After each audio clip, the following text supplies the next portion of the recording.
મોડાસામાં ગોકુલનાથજી મંદિર પાસે રહેતા શૈલેષભાઈ શર્માના મકાનમાં રાત્રિ દરમિયાન પરિવાર સાથે સૂતા હતા. તે દરમિયાન ચોરે 2 મોબાઈલની ચોરી કરી પલાયન થઈ ગયો હતો.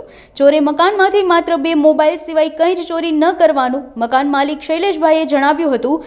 ચોરે રાત્રિ દરમિયાન મકાનનો દરવાજો ખોલી મકાન માલિક અને તેમની દીકરીના એન્ડ્રોઈડ મોબાઈલ ચોરાતા મોડાસા ટાઉન પોલીસે જાણવાજોગ અરજી આપી હતી અને શૈલેષભાઈ ખાનગી કંપનીમાં માર્કેટિંગમાં કામ કરતા હોવાથી અને દીકરી કોલેજમાં અભ્યાસ કરતી હોવાથી મોબાઈલમાં વેપારને લગતી શૈક્ષણિક સિવાય જરૂરી માહિતી મોબાઈલમાં હોવાથી ચોરાયેલા બંને મોબાઈલ પરત મળે અને પોલીસ દ્વારા સઘન તપાસ હાથ ધરી આવા મોબાઈલ ચોરને પકડી પાડવા માંગ કરી છે.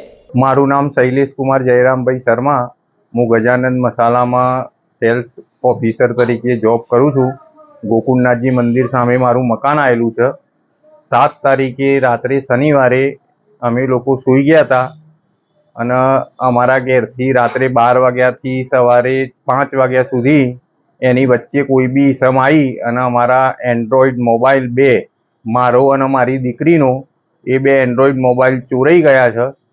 ઈસમે બીજું કશું જ લીધું નથી, ફક્ત 2 મોબાઈલ જ લીધા છે. અને રવિવારે સવારે અમે ટાઉન પોલીસ સ્ટેશનમાં જઈને જાણવા જોગ ફરિયાદ પણ આપેલી છે.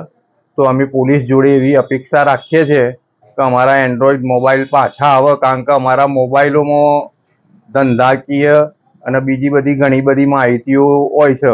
મારી બેબી વિદ્યાર્થી છે એટલે એના બી ડોક્યુમેન્ટો અંદર હોય છે.